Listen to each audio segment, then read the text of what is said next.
Greetings, I'm Professor K, and in this short video presentation, we're going to take a look at how we go about creating a virtual install of Open Web Application Security Project, or OWASP. The Open Web Application Security Project, or OWASP, is a collection of vulnerable web applications distributed on a single virtual machine. The installation and the running of OWASP is much the same as installing and running Metasploitable 2. We'll also need an installation of 7-zip present on our local machine. In this example, I've just opened up my favorite search engine and typed in download OWASP project, and the first link will take you out to the download location. Once you're there, just click on the download button.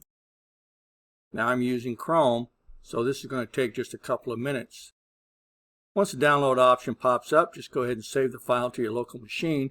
Now by default, it's going to save the file to your downloads folder, but you're free to save it anywhere you like.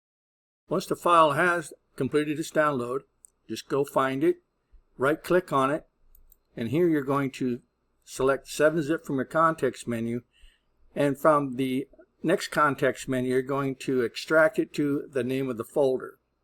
Once that's extracted, you will have a folder that is exactly the same name as the download minus the 7-zip extension. Now that we have the file downloaded, we have it extracted, we're now ready to create our virtual install. To do this, I've opened up VirtualBox. I'm going to go to Machine, and for Machine I'm going to select New. This brings up the Create a Virtual Machine wizard. Here I'm going to give this machine a user-friendly name. Next, you need to select the location where you want to save this virtual machine to. Next, where it says type, you're going to pull down this window and you're going to select Linux as your type. And for the version, you're going to pull down the window and go to the bottom and select Ubuntu 64-bit. You're next going to go down here to the bottom of this wizard and you're going to select the radio button that says use an existing virtual hard disk file. You're next going to go over here to the right and you're going to click on this folder icon and you're going to browse on over to where you extracted that download.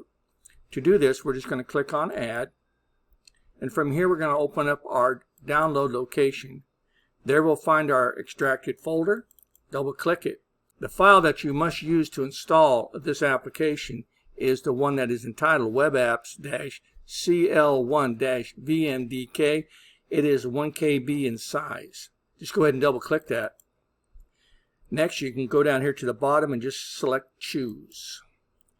Next, you can just go down here to the bottom of this Create a Virtual Machine wizard and click on the Create button. So before we get ready to launch our OWASP project virtual machine, there's a couple of things we have to configure up inside of the settings for both this virtual install and for Kali. First thing we want to do is just go to our Kali. Let's go to Settings.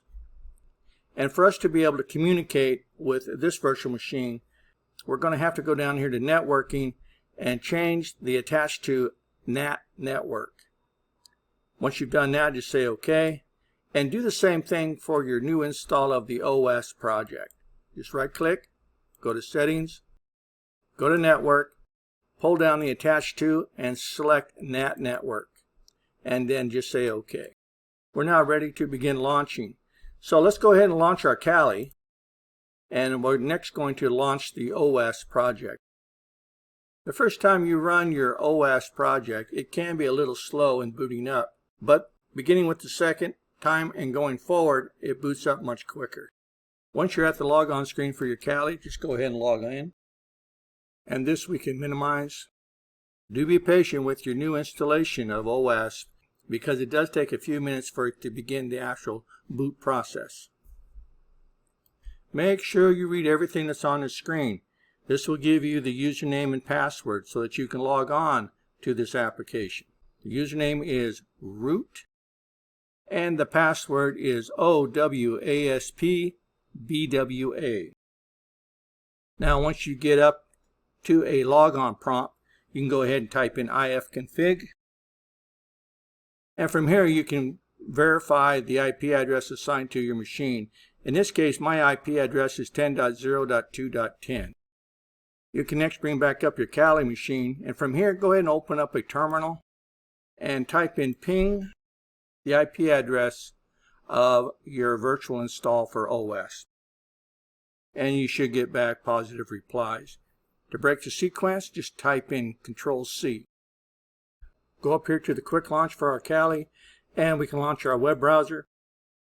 And up here inside of the address bar, we can type in that IP address and just hit enter. And we pick up that web page that has all of the applications that are vulnerable on our OWASP installation.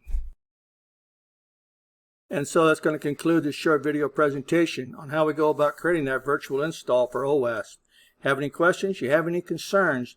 Don't hesitate to reach out, contact your instructor, and I'll see you in my next video.